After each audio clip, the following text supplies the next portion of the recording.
issue. Now, Terry, what do you make of this deal? Well, it's a pretty good deal. I mean, it's the sort of thing that they wanted. The people who wanted the original 12,500 were RDOs, rock drill operators.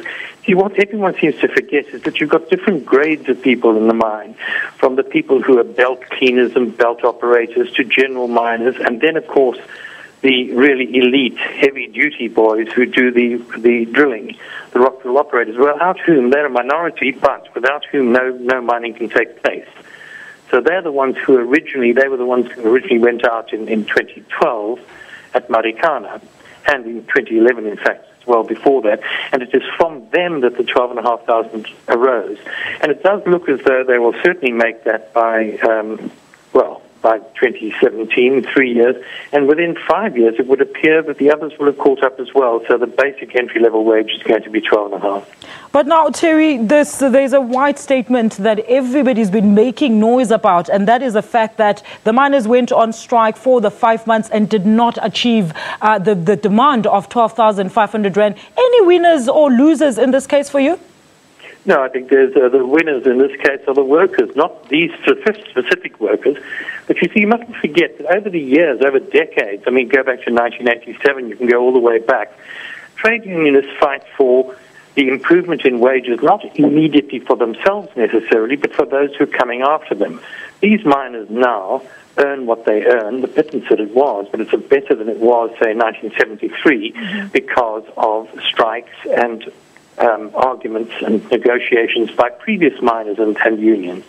So that's what it's all in aid of. It's not the matter of saying, well, we've lost so much, when are we going to make it up? No, not at all. They will eventually make it up. It will take time. But what it does mean is that future miners coming in will come in at a much better rate. You'll have more dignity, therefore, for mine workers. Now, Terry, moving forward, what should workers learn from the strike and, in fact, in any other business sectors where people have the option to strike? I think the point is that strike is usually the last option of any workers. I think the lessons that have to be learned here are by employers, by government, by union bureaucrats and union leaders. And that is to be aware of what is happening on the ground, not to get divorced from the membership in the case of the union leaders, not in the case of companies to ignore what is going on, and governments for that matter in terms of housing conditions, health conditions, etc. Because what you have is a series of crises that build up over sometimes decades in this case, and finally there's a breaking point, and you end up having a damaging strike like this. I think there are lessons to be learned right across the board, and I hope this is a wake-up call, because the basic conditions that caused this still exist. The migrant labour system still exists, the hostel system still exists, the huge indebtedness situation with the mashonisas, the money lenders still exist. All these things have to be looked at, have to be dealt with, otherwise we could end up with another catastrophe. Now, Terry, there was another looming factor, of course. There was a bit of confusion around the retrenchment processes, and if in fact all the platinum producers would implement them immediately when the workers went back to work. Are you able to clarify this for us? I don't think that the platinum producers would do that. I mean, that would be a very silly thing for them to do, and I certainly don't think they're silly people. The point is, yes, there's every likelihood that we're going to have retrenchments in the future. That's not the workers who are to blame, or even the money that's to blame. It's the system that's to blame, because we actually have a government that has handed out mining rights, or left, right and centre for platinum.